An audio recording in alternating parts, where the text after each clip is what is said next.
Reverend Father Robert Cullard is a Catholic priest of the Diocese of Avignon, France. He's also known as Padre Bob.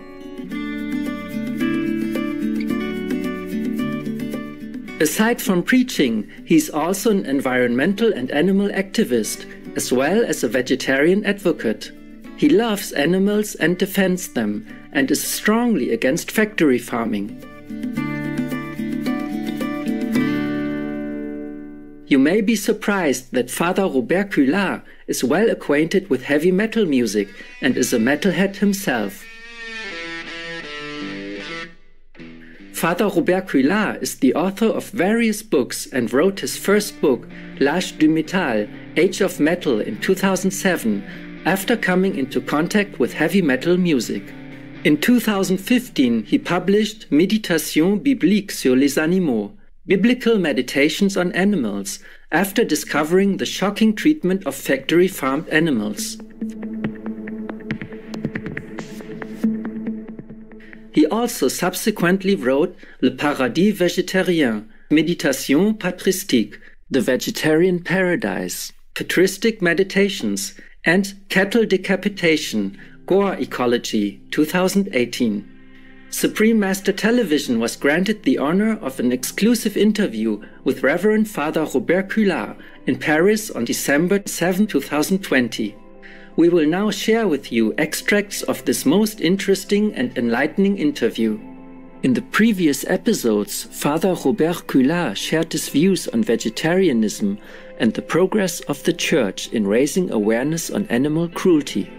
Today, Father Robert Cullard shares another quote, 221, from the Laudato Si 2015, calling all Christians to make the explicit change and to live in harmony with our animal friends and the surroundings. Et un dernier passage, c'est le numéro 221.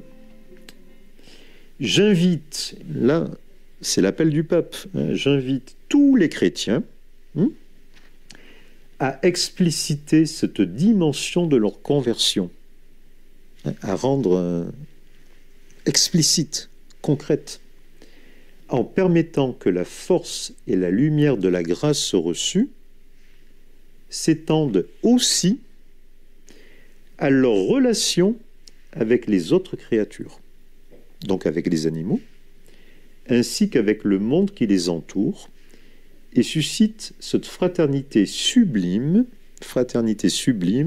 Tout à l'heure, on avait communion universelle, il me semble. Oui, communion universelle, maintenant fraternité sublime, avec toute la création que saint François d'Assise a vécue d'une manière si lumineuse.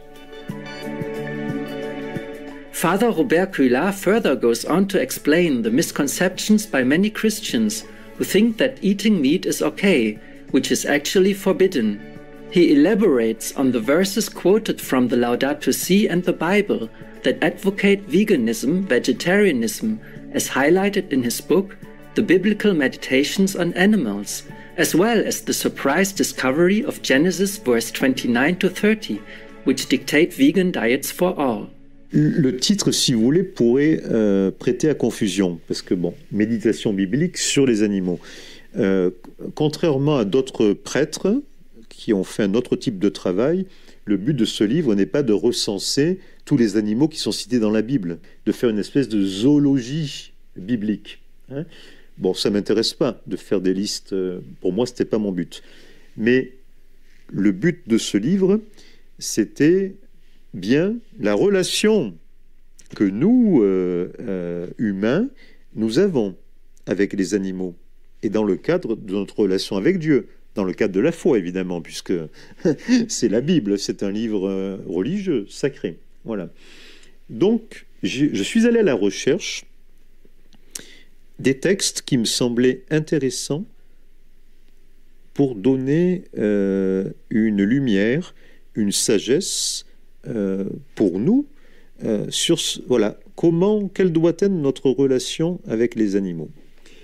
Et je dois dire que la plus grande découverte que j'ai faite, parmi tous les textes que j'ai étudiés, que j'ai expliqués dans ce livre, la plus grande découverte, bizarrement, et ça c'était une expérience aussi intéressante parce que ça montre qu'un croyant même un prêtre, un croyant qui lit la Bible, il va y trouver quelque part ce qu'il cherche. Je m'explique. C'est-à-dire que moi, étant devenu végétarien, ayant acquis cette sensibilité particulière pour les animaux, pour les autres créatures, ça m'a permis de repérer un verset que j'avais lu peut-être des centaines de fois auparavant et qui m'avait jamais touché. C'est bizarre, hein? Vous voyez, bon. Et ce verset, c'est le verset 29 du premier chapitre de la Genèse. Je redis pour ceux qui nous écoutent que dans le livre de la Genèse, premier livre de la Bible, vous avez deux chapitres, les deux premiers chapitres qui présentent deux récits différents de la création du monde et de tout ce qu'il contient par Dieu au commencement. Le premier récit, auquel je fais allusion maintenant, est organisé selon un schéma de 7 jours. Il prend la semaine humaine, et puis il dit, voilà, premier jour, etc. Il décrit tout ce qui est créé au fur et à mesure par Dieu. Bon. Et une fois que la création est achevée, au 6e jour, on arrive au verset 29 et 30. Et dans ce verset, Dieu se dit, c'est très bien, j'ai créé les animaux, j'ai créé les poissons, j'ai créé voilà, l'homme et la femme, bon, mais il faut que je leur donne une nourriture. Là, on voit que dans ces deux versets que Dieu donne autant aux animaux qu'à l'homme et à la femme un régime qu'aujourd'hui, avec les mots d'aujourd'hui, évidemment la Bible n'a pas ces mots, ce serait un anachronisme, mais aujourd'hui on appelle ça un régime végétalien. C'est-à-dire que Dieu clairement dit, vous allez vous nourrir des fruits, des graines, des légumes. Et donc, vous n'allez pas tuer les animaux pour vous nourrir, c'est pas ma volonté, c'est pas dans le programme. Je pense que c'était la grande découverte qui m'a beaucoup marqué. Et après, je me suis dit, pourquoi ce verset, il est tenu un peu caché, on n'en parle pas. Voilà, pourquoi personne n'en parle? Saint Paul, je crois qu'il y a 3 textes qui me semblent très importants pour ce thème. Il y a le texte de la lettre aux Romains. Alors, bon... qu'on appelle souvent les gémissements de la création. Donc je vais vous donner les références précises peut-être. Voilà, donc c'est la lettre aux Romains, chapitre 8, versets 19 à 22. Et là, en effet, il y a l'idée très belle chez Paul que le salut apporté par le Christ est cosmologique. C'est-à-dire que finalement, c'est le salut de toute la création, et pas seulement de l'homme et de la femme. Parce que si vous voulez, classiquement dans la théologie chrétienne, et là il y a une logique évidemment, les animaux n'ont pas péché. Les animaux sont innocents. C'est uniquement l'homme et la femme qui pêchent, qui ont péché. Donc évidemment, à partir de cela, on a dit le salut n'est que pour l'homme et la femme. Il y a une logique, évidemment. C'est logique, puisque c'est l'homme et la femme qui ont péché. Mais Paul considère, et le pape François reprend beaucoup cela dans son encyclique, il considère que toutes les créatures sont solidaires les unes des autres. Nous sommes une unique famille, avec les différentes espèces, bien sûr. Il ne s'agit pas de dire qu'un homme, c'est pareil qu'un chat ou qu'un chien. Évidemment, c'est différent. Mais nous sommes tous solidaires dans la création. Et donc, le Christ ne peut pas sauver seulement une partie de la création. C'est un salut cosmologique. Après, il y a 2 autres textes de Paul qui sont très intéressants.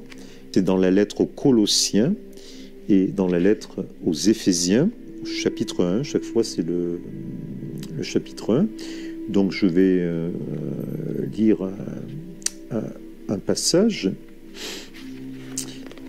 Là, on est dans la lettre aux Éphésiens, chapitre 1, verset 10. Et voilà ce qui est dit. Dieu projetait de saisir l'univers entier, vous voyez, comme c'est pas seulement l'homme et la femme, l'univers entier, ce qui est au ciel et ce qui est sur la terre, en réunissant tout sous un seul chef, le Christ. Et si on prend la lettre aux Colossiens, c'est encore plus fort ce qui est dit. Parce que dans la lettre aux Colossiens, donc chapitre 1er, je vais d'abord commencer par le verset 16. Au verset 16, Paul nous dit que tout est créé par le Christ et pour le Christ. Et la fin de cet hymne dans la lettre aux Colossiens, Dieu a voulu que dans le Christ, vous voyez, toujours dans le Christ, toute chose, tout, pas seulement l'homme et la femme, et son accomplissement total. Il a voulu tout, et à chaque fois, il insiste toujours sur tout, réconcilier par lui et pour lui sur la terre et dans les cieux. Vous voyez, c'est très large, en faisant la paix par le sang de sa croix. Voilà, donc on voit bien que le sacrifice du Christ, pour Paul, ne concerne pas seulement le salut de l'homme et de la femme, mais il concerne le salut de tout le créé, de toute la création. Évidemment, c'est beaucoup plus beau, c'est une très belle vision. Et le pape François, donc je vais vous le citer parce que je pense que c'est intéressant de le citer, reprend dans son encyclique Laudato Si, il reprend donc l'idée de la finalité. Vous vous rappelez, je disais tout à l'heure, traditionnellement, c'était la doctrine classique de dire les animaux ont été créés pour l'homme. Et on retrouve encore ça dans le catéchisme officiel de l'Église catholique. C'est encore dit comme ça. Mais je crois que le pape va plus loin. Il fait avancer cette doctrine en conformité avec saint Paul, parce que voilà ce qu'il dit: la fin ultime des autres créatures, ce n'est pas nous, mais elles avancent toutes avec nous et par nous. Alors vous voyez, c'est bien cette formulation, parce que ça montre à la fois avec nous. Ça veut dire que, comme je disais, c'est la solidarité entre toutes les créatures, et par nous.